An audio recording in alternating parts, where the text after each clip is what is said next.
Hey guys, Dan Burnham here at danburnham.com. This video is dedicated to Ben the Goat. Ben, you know who you are. And the GOAT, only a handful of people knows what that stands for.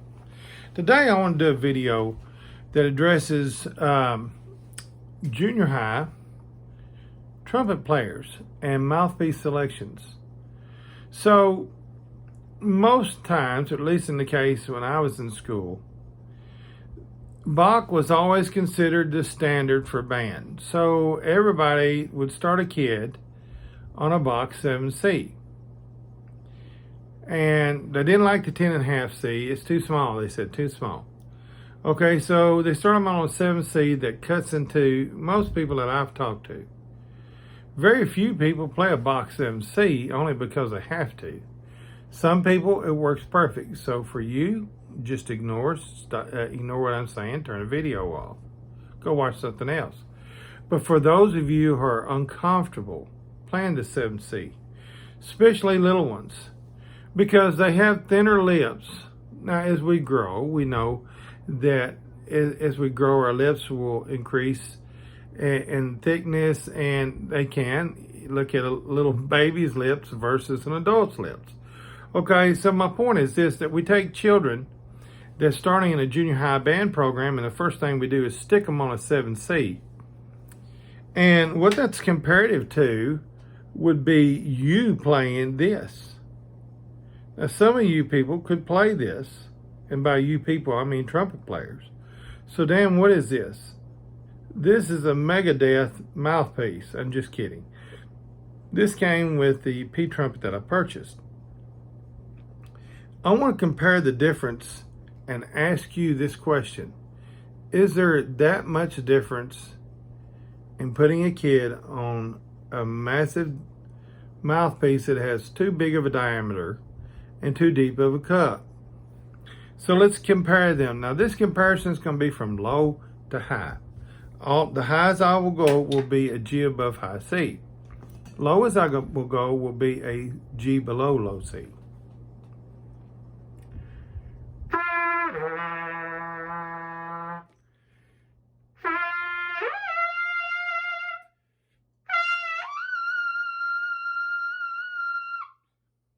Okay, I covered all four. Now you heard that on the deepest mouthpiece that I have in my collection. Now the next one I want to look at is the largest one that Legends Brass makes. It is the Philharmonic. Okay. It is bigger than a Bach 1C. A Bach 1C is 670. This is a 680. This would be equivalent to a Bach B cup, which is deeper than the Bach 1C.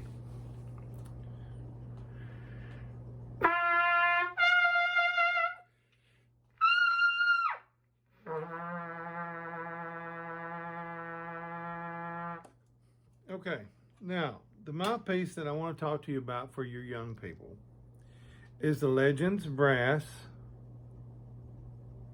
BB. If you're going to start a child out, especially if they have thin, small lips, I recommend the BB. And the BB is for Bud Brisboy. Okay? It's not a super shallow cup. It's a smaller diameter. It's in the 600s. It's not a super shallow cup. It's not a super deep cup. It has a comfortable semi-flat rim, but not flat. So let's do the same thing with it.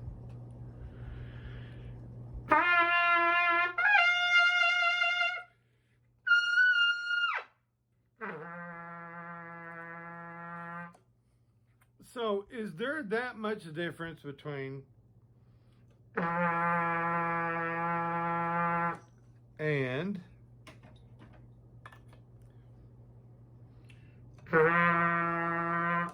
gonna be a little bit of difference there.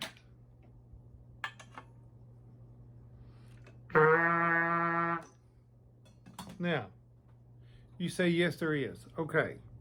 The main thing we're concerned about is good technique when kids are starting to learn. So why not put them on something that's comfortable for them, that fits their lips as they grow, as they get bigger, then look at changing. But if your argument is, well, it's just because the box had the best sound, the darkest tone, okay. Of these two, now we're talking a cheap plastic mouthpiece, and the reason why it gives you the robust dark sound is because of the depth of the cup. That's the primary. That's not all of it, but that's primary. So let's listen to it.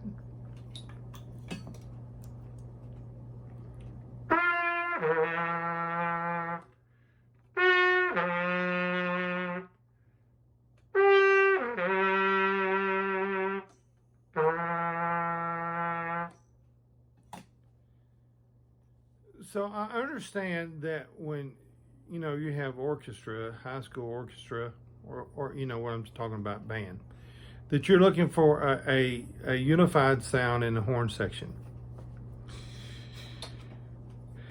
Let's give the kids a chance anyway. Let's keep them and give them an opportunity to play something that's comfortable, that's not too shallow, that's not too deep.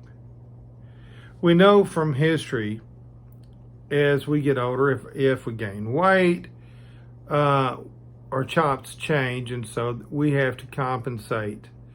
There's records of this history if you'll look throughout. Musicians, as they get older, the one I think of is Maynard Ferguson. If you'll notice the latter part of his years, he changed. Okay, there were physical things that were going on, and so there's physical things going on with these children, but give them the tools that they need so that they can at least feel successful. Now, to prove my point, and I realize I'm a high range guy, but that's what I teach. That's what I help people do. That's my thing in helping people accomplish their goals as far as being able to play certain high notes. And I understand that there's a lot more to it. And I tell the students that I work with that there's more to it. Range is just one part of playing this instrument. But it has to be comfortable for the student if they're going to use it. Asking a student to use a piece of equipment that doesn't fit them, it's like if you wear size 9 shoes, someone says, well, okay, so we all look alike. In marching band, we're just going to order size 14 for everybody. I mean, it's the same concept. And so all I'm asking is consider looking at Legends Brass BB as an option for your kids starting out. Very comfortable. It will afford them to have more flexibility. They won't be locked in. They'll have to work more control as far as learning, because we all know that children, the first thing to do when they learn to start, when they're playing low, it's anybody can play low. You just loosen your lips and blow. There you go. You got low notes. But range being part of it. Let's look at alternatives to help our children be successful. The goal that we want is to keep them past junior high. So I know this, even if they cannot communicate it, if they can't be comfortable with their equipment, what they're playing and what they're learning, they'll quit. So consider Legends Brass BB. Get hold of Derek, Leslie. Get you a BB and get you one or two. Try it out. Try it on your kids. Just check it out with your junior high when they're starting. Buzzing is buzzing regardless. But give them a shot and give it a try and see what you think. Thanks for watching. There you go, Ben. That one's for you. Have a good day.